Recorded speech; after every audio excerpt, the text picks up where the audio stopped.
Welcome to another episode of the Overcome University podcast. I'm your host, Michael Allison. Today's guest is Doug Setter. Doug Setter is an award-winning author, a crime reporter, a UN peacekeeping soldier, paratrooper, and a kickboxing champion. He's here to tell us about his story of how he overcame adversity. Doug, welcome to the show, brother. Pleasure to have you here, man. Thanks for having me, Michael. It's proud to be here.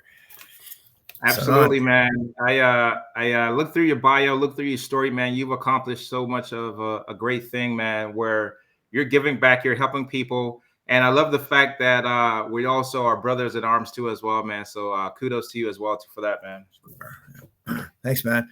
Appreciate it. Absolutely. So Doug, your story is quite unique and quite interesting, man, because I've never heard of someone doing so much dynamic things, and here to talk about some of the things that you've experienced as well too. Can you tell us a little bit about like your background and what has shaped you into the person that you are now today, man? Yeah. I grew up kind of a sickly teenager. I was the, I don't know if you ever saw those ads, the back of comic books, the guy got sand kicked in his face and wasn't picked for the team. And I was very underweight. So I was always trying to gain muscle weight and learn martial arts and get out of that. So I joined the Army Reserve, then I joined the regular Army, and I was a Morse code operator, a radio operator, and I kept studying lifting weights, practicing. I finally gained about 40 pounds, believe it or not, and became a paratrooper. And that was, to me, one of the highlights of my life. That was a lot of work. Mm-hmm. We trained with Americans, too. Went down to Fort Bragg with the 82nd and 101st. Okay. That was really cool. Always treated good down the States. And then I got out and, ran some marathons, kicked around. And then later on, I joined the Army Reserve. And then I went over to the former Yugoslavia. That was back in 93. People talk about Bosnia, Herzegovina. We were in a place called Croatia. And there was a few things that I wrote about, things that kind of, I'm sure you've come across worse than I did, but some of the inhumanities and problems. So I came back to Canada and I invested in real estate, which always looks better than people think it is. And I lost all sorts of money. I was with a wonderful woman. She broke up with me. And so there I am, 38 years old, living on an air mattress. God bless the Army equipment. I'm on an air mattress in an unheated house. And I don't know if you know anything about Manitoba. It's just north of North Dakota. I'm not familiar. It gets cold. It gets really cold. I mean, I went to open up my door handle one time and froze the tips of my fingers. My hand bleeding trying to get going. Like, it's cold. So we're in October.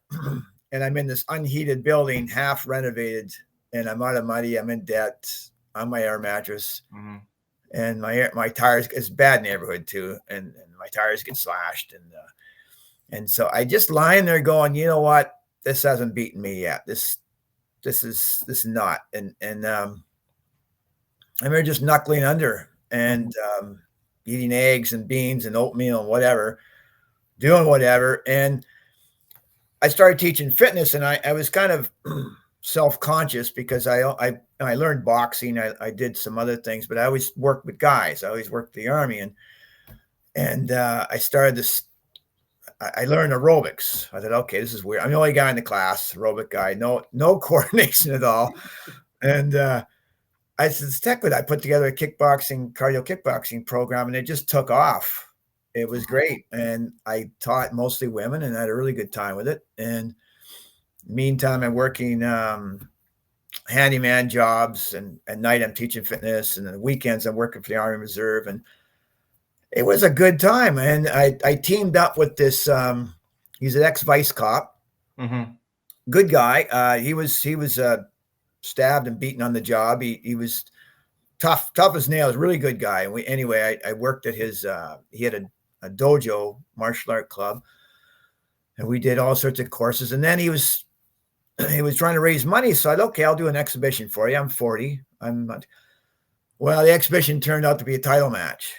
I'm 40 years old, I formerly had a concussion, blah, blah, blah. And you had all these self-doubts. And I remember someone making fun of my program with the women and says, you know what?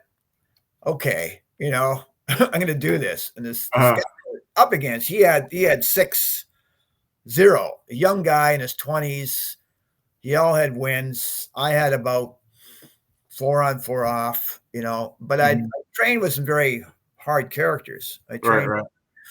I was kind of, and there's something to be said about experience. It is. And I thought, if I go in there, he's going to figure me out. I kind of went through my mind what he's going to do.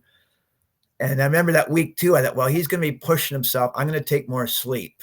And you and I know, being in the Army, you got to sleep when you can. So I went in first round. I said, and I almost found religion. Please God, I promise not to hurt him too bad. Just get me through the rounds, man. Just get me through this, okay? I don't ask for much. And I remember just taking it to him the first round. I just took it to him hard. And then second round, I put my I was practicing my right side forward like a southpaw. So I got the second one. And by the third round, I'm running out of gas. And so I'm just waiting, counter punching. And the fourth round, I'm not sure what happened. And I remember arguing in the corner. They lost my mouth guard. I said, "Give my mouth guard against that." He said, "No, you're going back." I go, I said, "F you. I did my 5. I did my." He goes, "No, you have to go back in there." I go, "Duh." And so get it. Okay. I'm just going, okay, get me through this, get me through this. And I get up there and I'm looking at him and the towel comes flying across the ring. And his corner man threw the towel in. What? And I'm going, okay, get through this. And I just, hey, get your breathing. And I'm standing there getting my belt. I'm just go, okay, you can do this. Count your breaths, man. Just, okay, we let this out. And you shake hands, you give him a hug and all that. Like, okay, just get to the corner. Okay, get to the corner, get out. You okay, fine. I get in the next room, they got a massage waiting for me, and I just, just laid out. Yeah. But that was a big one. And that was. I want to follow up on something, man, because going through what you've been through, can you talk a little bit about where did that resilient mindset come from? Because you went overseas, right, and now you're dealing with all of these things. You come back and you have some setbacks to the point of sleeping on an air mattress and all of these different things, right? Yeah. But then you said, this is not it, right? I'm going to start doing something. I'm going to start creating something. I'm going to start fighting back and all those things. Where did that mindset or that identity shift come from for you? You know what? I was feeling that place, and I went, you know what? I can't do this to my friends. I can't. Well, punch my ticket, if you will. I can't take my life because what would I do to my friends? And that was kind of my pivot point. Went, you know what? And then I went kind of, you know what? All the doubters. I'm thinking, you know what? You're not gonna let them win. So I don't care. I don't care if I eat grass off the ground, man. I just went. And that was my pivot point. I just, I've been out of their situation too, but the airborne training was good. The Army training, go, just keep going, it hurts to stop. It hurts to go. Might as well keep going. Right. And right. And I wanted to touch on something as well too, man. Being an award-winning author, right? I was gonna ask you this before you even become an author. Do you think that when you were a crime reporter, did any of that influence your perspective on life and just leading into becoming an author, man? Yeah, it was again, can I do this? Can I do this? No one wants to read my stuff, and I write an article, and one time I wrote this article back in the '88. There's all these pit bull attacks. And I thought about that. I thought, okay, well, geez, everyone's talking about what do you do about it though? So I went and asked around, what do you do if you're being attacked by a dog, And I know as a kid, I clued in right away. You always pretend to pick up a rock, right? I figured that out right away. But I went and I sought out this dog trainer. His name was Harold McCulloch. And he had trained he trained a dog for Sonny and Cher. He had a picture of Sean Connery, one of his dogs. Like he actually said, I know a spy. And I go, really? And so he showed the picture of Sean Connery. And the funny story with him is one day a guy comes in his kennel, whatever, and says, okay, I'll buy that dog. And he says, no, you're training that dog. And Harold's daughter's yanking on his pant leg saying, Dad, you know who that is? And he goes, I don't care who you are. You're training that dog properly. And it turned out to be Sonny Bono. But anyway, I sought out Harold, and we did an article on what to do if you're being attacked by a dog, or how to avoid being attacked. That's a big thing. And he liked it. So he approached me and said, well, let's do a book. And I thought, wow, I can't do a book. But then I thought, okay, you're not going to have this chance again, Doug, so get in there. So a year and a half later, lots of rewrites. And this is before I was still hammering away an electric typewriter. So so lots of rewrites. Like man, these kids nowadays don't even know what that is, man. No, I remember him phoning me up what are you trying to steal from me? I go, what are you talking about? Because when you used to prepare a manuscript, you had to put your name in the top right corner so the editor wouldn't. Anyway, I said, I'll tell you what, Harold, I'll put your name there. I don't care. I just went back and forth for a year and a half. And this time, and I'm about to go over to Yugoslavia. And finally he says, it's not going to sell. I'm okay, now what? So he buys me out. And I kind of, that project went, whatever. It was kind of a kick in the head there. Wow.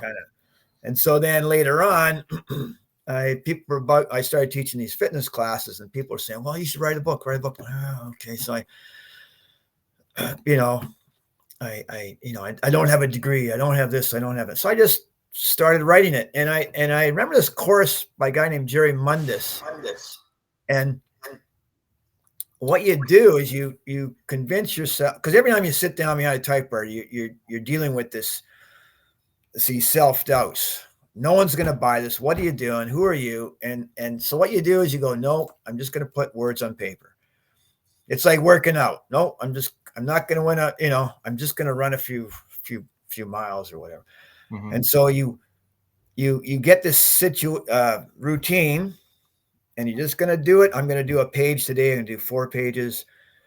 I'm going to do an hour, whatever. So I'm doing my 4 pages. And what I did, I started paying myself. This sounds funny, but you're programming your brain. And so I would pay myself a quarter for every page, Mm-hmm. And at the end of the week, you take that and you go have fun with it.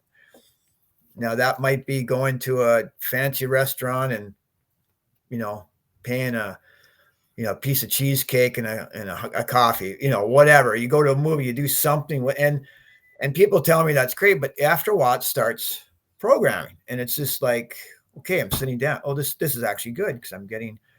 You gotta give these little motivators along the way, right? And I found that with people I started training there, when I lose 20 pounds, I'm going to go to Mexico. And I go, no. When we're going to do these little workout, every time you do a workout, I want you to go phone a friend. I want you to go do something fun, do something good for yourself. So your mind starts connecting exercise or writing or studying with something positive. I mean, going through basic, you mess up, you're down there doing push-ups, right? Right. And so you start associating pain with exercise. So I found I use this technique of programming myself, little rewards. And then one of my recruits, I became friends with her, and later on she became a lieutenant. She was talking to me, and she said, well, you're pretty smart. You can go to, no, I can't. I was a bad student. I was a C student, thick as a brick. And she convinced me I could go to university. Well, that was just one of the scariest things I did next to jumping out of the plane. Like, you walk in this, and there's all these young people, their faces in the books, and I can't do this. There's no way. I can't do it. But what I did was the same thing. Every time I read a chapter, wrote a piece of paper, I give myself a quarter. I'd come home at night. I'd be working all day. I get off work at 10, come home, and I remember The Simpsons were on at 11. So if I could get through that paper, if I could do that, I'll give myself a quarter and I'll go watch The Simpsons, or have that piece. I gave me these little rewards, and that I got a Bachelor of Science. And I think the psychological effects of like rewarding yourself was kicking that that dopamine reward system to yes, yourself sir. as well too, right? Yeah. So I think that's the important piece of that too. I want if you could expound a little bit on your book, man, because now you're an award-winning author, right? And you took all of that energy into becoming an author. Can you talk a little bit about like your book and what readers can get from your book, man? Yeah, sure. I did a course called Stomach Flattening one time, and I realized it's not all about counting calories and crunches. It's especially when you're older, like when you cross that 40 line, especially 50, you're no longer at the mom and pop hotel. Okay. Mm-hmm. You no longer have this amazing anabolism or metabolism that can generate like Terminator 2. I can't do it no more. My God, last night someone bought me one drink, and this morning I woke up going, oh my gosh, so your body doesn't recover as quick. Right. You've taken on a lot of injuries. I'm sure Right. you have. I mean, these things haunt us, and you don't have the time. You don't have so I got my Pilates qualification, again, the only guy in the class, and yoga, and I started studying these other methods. And what I found was the first thing is you got to work with the posture, because when I was a kickboxer, I had lots of sit-ups and work, and I had this hunch after a while. I had gut was hard as a rock, but I had this hunch. So we got it. First thing, if you get your body aligned, you're far more stronger, and your gut naturally pulls in. And that was the first thing. The other thing, the breathing. And I run around the gyms, and I'm watching people, and I see some poor guy. He's got the extra keg. He called it his partner, my 40-pound partner. And he's lying on his back. And one guy saw him. He's lying on his back with a newspaper trying to do crunches. And I dude, it's none of my business. But, and I thought, okay, this poor guy. And I got the old rucksack, and I put it on my chest, and I tried doing crunches. I'm like, God, there's people with a big gut, and they're trying to do an exercise designed for 18-year-olds, and they got this pressure putting down. So I started revising that. And I also noticed they're not breathing. People, if you're in a class, all these ladies are doing their kickbox, their cardio kickboxing, and we're all almost breathing the same. And way at the back, I can hear, okay, breathe, air's free, okay? And they either drop out, or by the end of about 6 weeks, we're all together, all having a good time, all breathing. But initially, the first day or two, it's just, okay, I'm not singling it out, but air's free, just breathe. And that's another big thing. And you have to hammer that into people, and myself. I have to remind myself. And the other thing was the sequence, because you watch people, they're all over the place. And a friend of mine, he was actually a provincial level. He actually made his living riding his bike, racing his bike. And he met Sean Ray. He was I don't know if you know who Sean Ray was. He was an American bodybuilder champion back in the 80s and 90s. And he showed me, and my friend learned this abdominal routine, and it's a butt kicker, man. It's awesome. So there's a sequence. If you do the sequence properly, you can do it once, twice a week. And then, of course, we come to nutrition. A lot of confusion about that, but again, high protein, cut out the carbs, always cut out the junk, cut out the and there's foods I notice will actually make your body swell. And if you're allergic to certain things like tomato, inflammation and all that, right? Yeah, it was amazing. And I my girlfriend now, she was trying to feed me that one day, and I thought, no, you're right. I actually washed it with hours. You could see the bloat come on. I thought, okay, so I put that in there, and then I talked about the mindset. I talked about these small things to reward yourself and program yourself, and it did quite well. People, I actually did a course around it, and people really liked it. And one lady, you know, it really satisfied when this lady come up to me and says, "Look, I stopped taking my pain medicine." Get out of here. I mean, you know, I didn't say, I just really like, all we're doing is just aligning the body and stretching. She goes, yeah, well, no, my bursitis went away and my hip went away. And like, oh, I was almost tempted to go, well, that'll be $75, please. But, you know, you know, Doug the healer now. And it's like, this is cool. Like, wow. You know, and so people started saying, oh, well, I feel great. I feel great. So I refined that, and I could refine it. And so far, this is the best I got. I keep, you know, looking for better ways, but I surprised myself because my knee felt better. My back felt better. Man, thank you for writing that book and sharing it, man. And if you're listening, guys, you could get this book from Doug's website, or you could also get it on Amazon as well.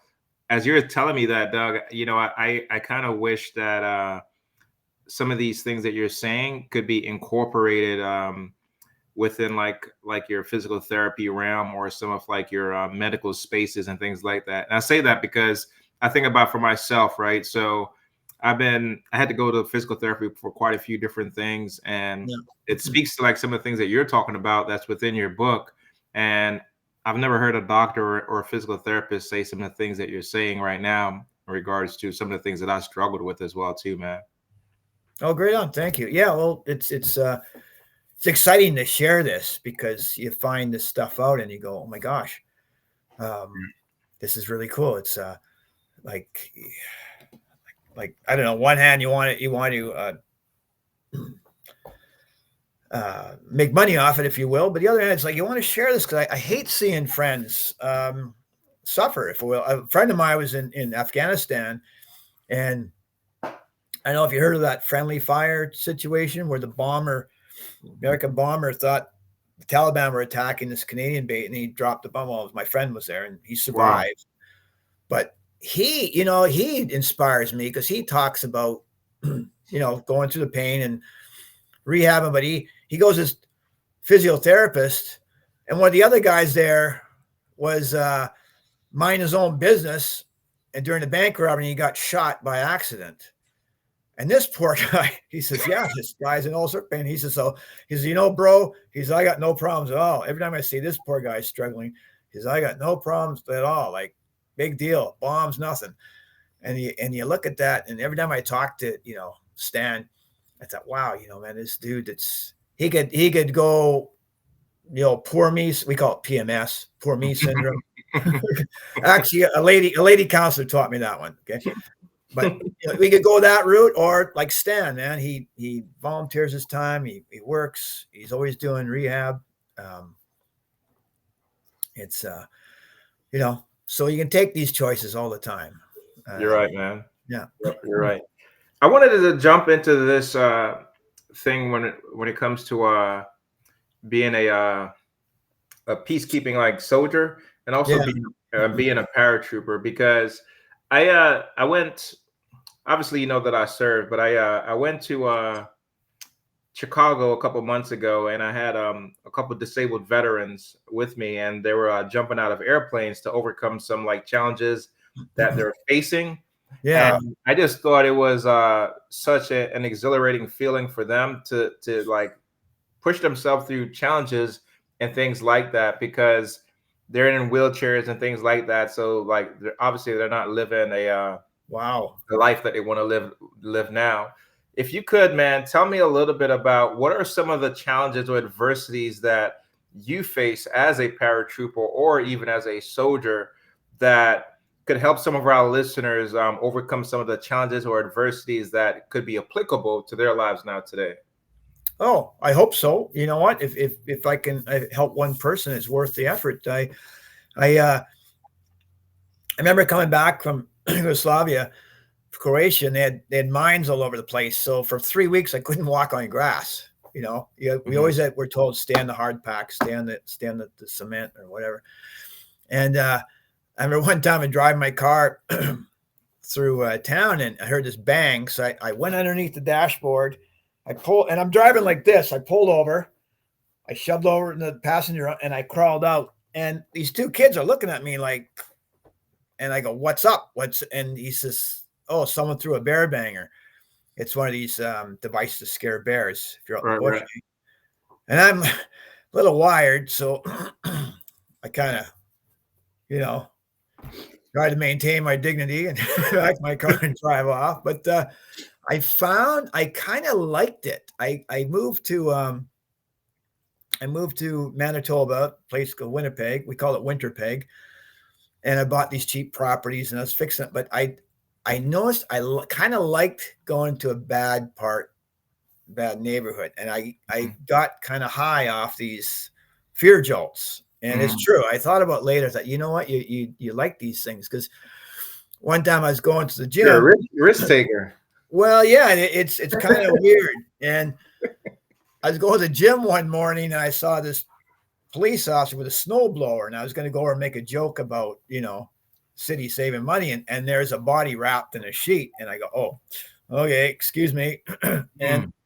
But I noticed that, and after a while, I talked to a friend of mine. He was the police in San Diego, and he said, you got to get out of that neighborhood. You got to.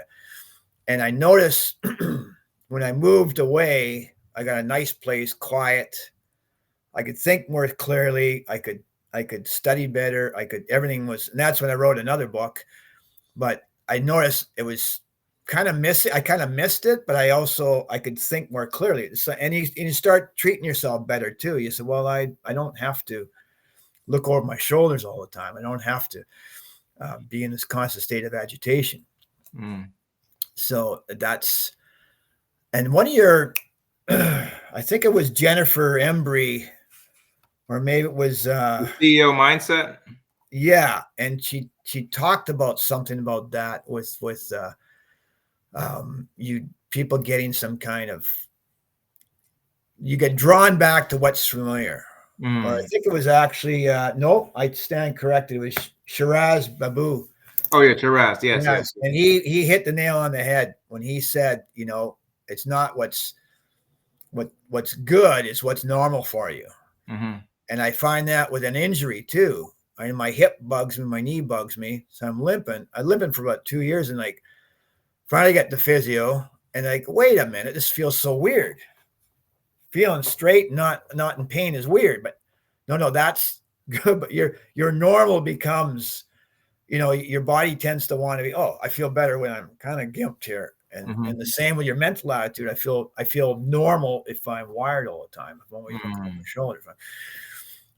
And so that's a struggle. So if I can pass on anything to other people who are injured, or you've had a bad upbringing, you've had, growing up in an alcoholic household, you tend to attract what's normal for you. And I've noticed that. I just keep, if I'm not careful, I'll tend to go back into certain social groups, certain, situation, and even my body, I'll go back to my hip hurting. And but I have to keep correcting it to what's good, what's actually good, not what's familiar. Does that make sense? That makes sense, man. I like that. I think it goes back to the old adage of I remember when I was younger, my parents show me your friends and I'll tell you who you are. And it's kind of if you put yourself in certain types of environment, it'll actually help predicate or dictate some of the outcome of things that's around you as well too. Oh, tell it. And then with my friend, that ex-vice cop, we put together a self-defense course. And I wrote about that too. I wrote another book, One Less Victim. I know it's not a very good title, but I realized there's people who constantly got in trouble. When I was in the Army, there's guys getting beat up. And so, what the heck? You go there, you go to the bar, you look for this, whoever picked on your friend. But then later on, wait a minute. Every time Johnny gets drunk, Johnny makes an idiot of himself. Certain people, they in bad relationships, or they keep doing risky, they gamble with their money. They do risky things. So, and it's not to blame the victim, but I notice in self-defense, the time you're in a punch up, or you're on the, fighting for your life, or a contact, it's almost too late. In the Army, we know, and a jiu-jitsu guy was asking me, well, what do you do? I go, well, I watch my perimeter. I watch my 6. I Yep. know what you guys for terminology. We go at 6 o'clock. Yeah, same thing. Same thing. Yeah, all around the fence and watched. We got the 12, we get the 9 o'clock, got the 6, and then we got a sentry coming in, and you go, oh well, that's, blah blah, wrist release. I go, no, I watch my 6. I watch my boundary. I keep. I don't, and that was the biggest thing I learned. The early warning. We send out our scouts. We screen things. We got our sentry. Now that's not to say I go on a date. All right, let me see your hands right now. No, you don't want to freak your date out, man. No. I mean, maybe why I was single so long, I don't know. But so actually, someone said that. I said, "What the heck?" Yeah, I met this gal, and she came in. I was at a coffee shop, and I looked around. I ordered my hot chocolate, went to the washroom. I come back, and the hot chocolate's sitting on her table. Like, what's going on here? She goes, "Oh." Yeah, Elbow said, "You don't touch my kit," because in basic, your bed space is your bed space. And if a buddy comes by, if there's a buddy, I go, "Yeah, man, you can go top drawer," or, "Oh yeah, if you want something in my rucksack, it's the outside pocket left. Go ahead, grab a meal." But man, a stranger goes near your gear. So anyway, I had a hard time with that. Going on dates sometime, I go, "Whoa, wait a minute, Interesting. Hold on.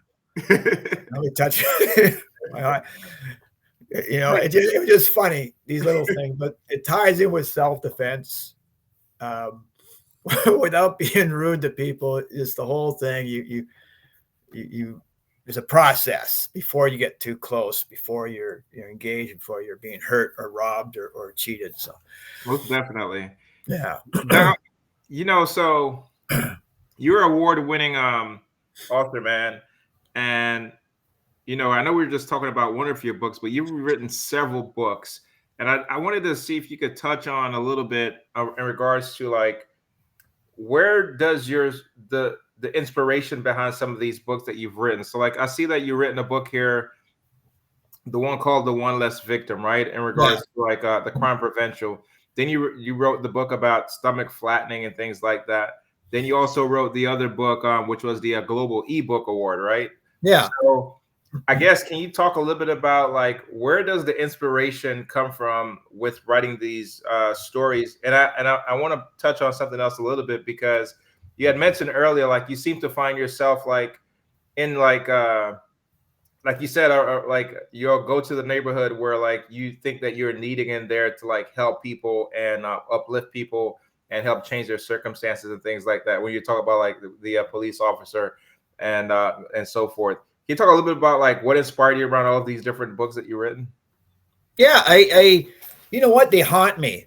I just, the one Less Victim, it was bothering me because I thought, well, geez, there's repeat criminals, but there's also repeat victims. And when I was writing the crime column, I noticed there's a pattern. I noticed a pattern with certain areas, certain people. Like, if you have 100 robberies, I guarantee someone got robbed more than once. I guarantee, and there's certain, like your 7-Eleven workers, those poor people, they get shot. Right. You're right. Way 4 times more than police. Right. You're right. And so I thought, wait a minute, there's what are some things that, why are the same people getting picked on? Why are the same people running these problems? And it bugged me in the back of my head. And then finally I hunkered down and at a day job, and I just sit down, I just start writing. And I just said, this is, and it was really cool because when you get on that track, you're looking for, your brain starts looking for things. It's kind of like when you buy I don't know, I'm going to say a Honda, right? Hondas everywhere. Okay. I'm going to say Mustang. Okay. I want to get a Mustang one day, but you start seeing them everywhere. So it's really interesting. I'm writing away. I took a break. I turned on the TV, and I rarely watch, I think, Dr. Phil, and I thought, okay, and about to change the channel, and he's interviewing a predatory pedophile. Like, oh my gosh. So I start taking notes, and then Mhm. he's talking about this guy's process. And it is disgusting, but it's also, oh my gosh, this is right on the money. And then another time I'm walking by a bookstore, and there's a book, it's like for half price, and it's all about, it was called Lures, Child Lures, and it talked about, again, these predatory criminals. Holy crap. And then I see another one, it talks about, it's called Public Heroes, Private Felons. And it was talking about all these athletes that had committed crimes. But you just suddenly start seeing these things. And it's before I knew anything about marketing. I would never even started. But I just got fascinated by this stuff, just fascinating. So you just keep writing and rewriting, and with the stomach flattening, of course, that was cool. And the fiction piece, I wrote a fiction piece. Like everyone wants to write a novel, and I just, in the back of my head, I remember seeing Karate Kid. I don't know if you've seen. I watched that. I think Karate Kid. And then I thought, yeah, it's really cool. You're never young, guy like Daniel wants to find his way. And I thought, oh, what if instead of Mr. Muragi, Scarface came along? What if? I thought, what? Come on. I thought, what if? And it was kind of a benevolent gangster. What if a hard, benevolent gangster said, look, and on my rifle team, and I started putting together different personalities. And my rifle team, I remember this guy, he was half Cree, and he was he came up north, and he was telling me, and he was in the gung fu and all sorts. I seen him break something. I saw him throw a guy in an arm lock once, but he had all these stories too, and it was awesome. So I kind of drew from his experience. I drew from his profile and his mannerisms and that. And he was my this guy Matt Sello, who was this this criminal, and then the young guy I kind of drew from my own experiences and other people I talked to, and he's the young guy who gets mentored, and I just thought, what if, I just thought, yeah, what if, you had a picked on kid, and he, instead of his karate master, he gets mentored by the character. I just played with it, and I think I'll write a sequel just for fun, because you can't. It's hard, but it kept nagging at me. Okay, it's like, all right, enough. It's like, when my girlfriend wants me to take her out, it's okay, enough. We'll take dance. Finally, okay. It's like, okay, I'm gonna write this thing. Get out of my head. So speaking of that, when I wrote my book, I had to sit down and start prioritizing and actually putting it on the docket to get my book out. Yeah. I know some people struggle when it comes to meeting deadlines, time management, and goal setting. Based off of your experience, right? Can you talk to our audience a little bit about how important is goal setting for you, and some things that they could implement when it comes to actually executing and accomplish our goals as well? Yeah, you write it first thing, write it down.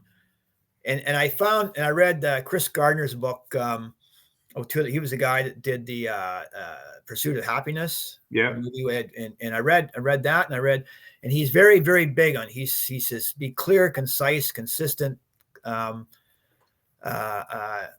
clear, concise, compelling, consistent, and committed. And there's the one that committed, there's a word, but you got to be very clear. Right. So if you say, well, I want to lose 20 pounds. Well, no, my thing is always, I want to get kick butt shape, because I want to do exciting things. I want to be able to be there for my daughter. But be very, very clear why. And Simon Sinek talks about why, and the how will find its way. And a lot of people talk about that. And so you can get a plan too. They talk about the plan, the SMART, specific, measurable, attainable. But I found, just be clear what you want, and then get those small rewards. But be just clear, because if you're clear, then every day you have to do something towards it. And some days it's crap. Pardon my language. Some days I write stuff. Next day I look at it like, my God, Was I possessed? Did someone break in here and write that? You look at stuff, and sometimes you work out and it's just doesn't feel like anything, but you have to commit to something, no matter how small. And what I like is I keep track, and some days you have to look back and go, well, geez, I did make this much, I did write 5 chapters. I didn't run every day, but I ran 2.5 days a week. Right. Altogether, I've already done, all these miles. So you have to keep track, be clear, and it's never going to be perfect. And that's the other thing. That's the, what? I'm glad you mentioned, because that's the biggest hurdle. I talk to people, and they're very perfectionists. It's got to be, I better win an award and bring the whole literary community to their knees with my next novel. I mean, they gotta be, that phone better be ringing off the wall. The president stops his speech, and by the way, Doug Setter's book is the best thing ever, or you're a complete failure. And people work out, and I'm either gotta be, the best shape of my life, running ultra marathons, or you're a complete blob. And this is what I found, and I'm no exception. People tend to get these extremes. They get this perfectionism, and that ties into another one. I just thought it was called the baggage train. And you start piling up. Well, my mom might not like it, and I might make someone look bad, and I might this. Hold on, stop. No, I need to get in shape. I want to go travel Europe. I want to run another round. I got to set a good example for my daughter, blah, blah, blah. I'm not the best, but I got to write that book because it's inside me. I want to say someone out there is going to like this book. I might not make $1 million, but if I don't write this, I'm going to miss the opportunity. And that drives me sometimes too. It says, well, the clock's ticking, especially now that I crossed the 6-0 line. But you look at that and you go, well, you're going to get old anyway. Yeah.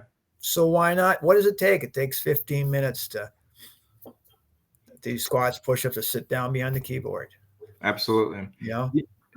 I wanted to touch on something else here, Doug, because you said something that's really profound that we talk about too as well. And it's the thought around shattering like limiting beliefs, and the thought around having some imposter syndrome. And a lot of that leads to procrastination, and we never like execute things or do what we say that we're going to do. Can you talk a little bit about reprogramming our mind and our mindset in regards to doing what we say that we're going to do, man? Because you touched on some things that leads for us to create that resilient type of mindset in regards to like, yes, I'm going to do this. Yes, I'm going to do that. And all those things that you just talked about. Yeah. I found one good thing, a Brian Tracy book, Eat That Frog. And he says, do something really uncomfortable every day. And so whether that's a cold shower or, running laps, and I started adopting that philosophy. Just do something awkward every day, something that a sales call, whatever. Years ago, I used to be ask a girl to dance, but I just go out there and you know what, you get that, do it. And now you're done, and you've done your duty. The other thing I found works is, and it sounds corny as heck, but count your blessings, give yourself, take stock. And my daughter one time, she was giving me a hard time. I said, I pulled a car over. Says, we're not going anywhere till you write down 50 things you're grateful for. And you know what? Let's face it. We're both in a free country. We won the lottery doing that. We found that out when you travel, and you just start. And I find about, I'll just go. I can see, I can hear, I could, still have my hair, and I go through all these things, and you go, wait a minute, I'm doing pretty good. I feel pretty good about myself. I could be flat broke, and I can still walk into a library, take out books, have a clean washroom, You know, I even got free water there. Like you list these things, and and I find that builds me up. If I can say, well, look, I'm in a free country, my health is good, my skin is good. No one runs away when I come around the corner, you know. I'm not, and that just sets me like, you know what, I've got this opportunity. And again, it's you know, there's still things I still avoid or procrastinate. Or the other thing I do is I'll do push-ups. I'll say, okay, if you don't do this, you're doing push-ups. And so I just start, and by about time you're at 4 sets of 25. Okay. All right. All right, I'll do it. Here. Make that phone go. Okay. You're done. Yeah, fine. I know it's almost kind of, it's funny doing this internal war, but when I'm about to do something bad, go eat chocolate or surf the internet. It's okay. If you want to do that, 100 push-ups. And now I don't feel like doing it so much. And now I will sit down and do my homework, or I'll do my, and the other thing is the momentum. The five, Jesus guy, he had a really good 5-second rule, but I found the 5-minute rule works. I can do anything for 5 minutes. I can do run for 5 minutes. I can work out for 5 minutes. I can listen to a boring speech for 5 minutes. We've all been on parade.